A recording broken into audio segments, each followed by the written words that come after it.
Hello hello. के बोला तारू? चिंटुआ के मम्मी। का हो, का खबर बा?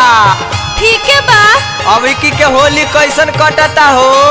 का कोही बाहर से रहुआ जब ले चोली ना भेजब तब ले होली हमार ना कटी। का बताई, वही बहुत नोटबंदी भइल, व्यवस्था खराब बा। ये साल ऐसे ही खेल, आगे साल व्यवस्था करतानी।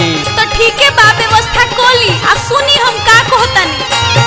सपना रिकॉर्डिंग स्टूडियो पटना।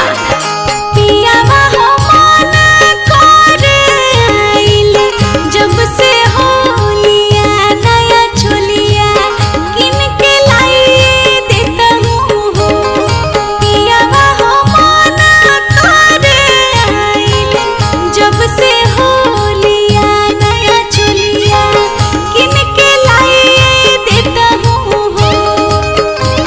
ये धनिया हो कैसे लाई किन के नया चोलिया या सोहलिया, चोलिया पुरान के पर खेली है।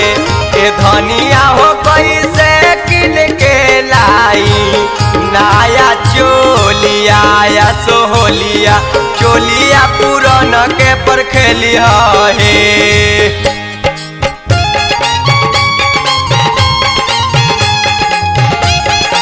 सपना कैसे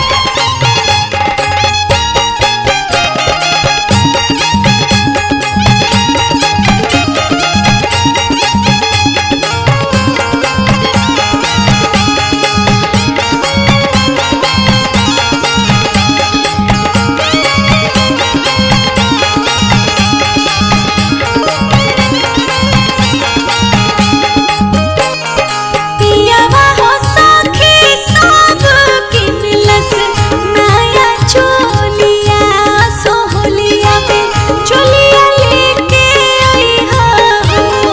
पियावा हो सखी सब किनलस नया चोलिया सोहलिया में चोलिया लेके आई हो।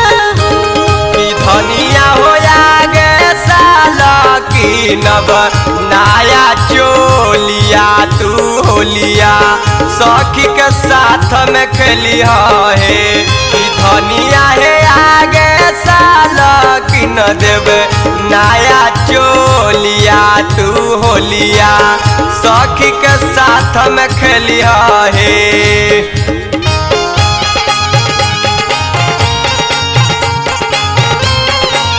म्यूजिक बाय राजेश केसरी।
धनिया है पटना से ले याद नया चोलिया या सोहलिया, सुमन के साथ तू खेली है।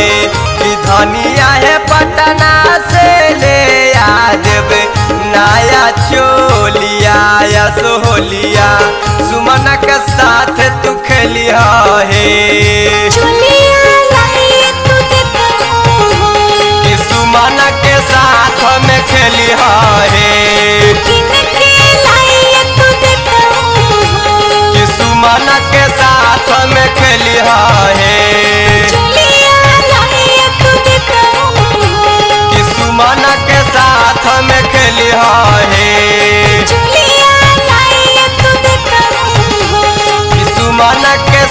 साथ में खेली है। किनके लाई तो ला देना।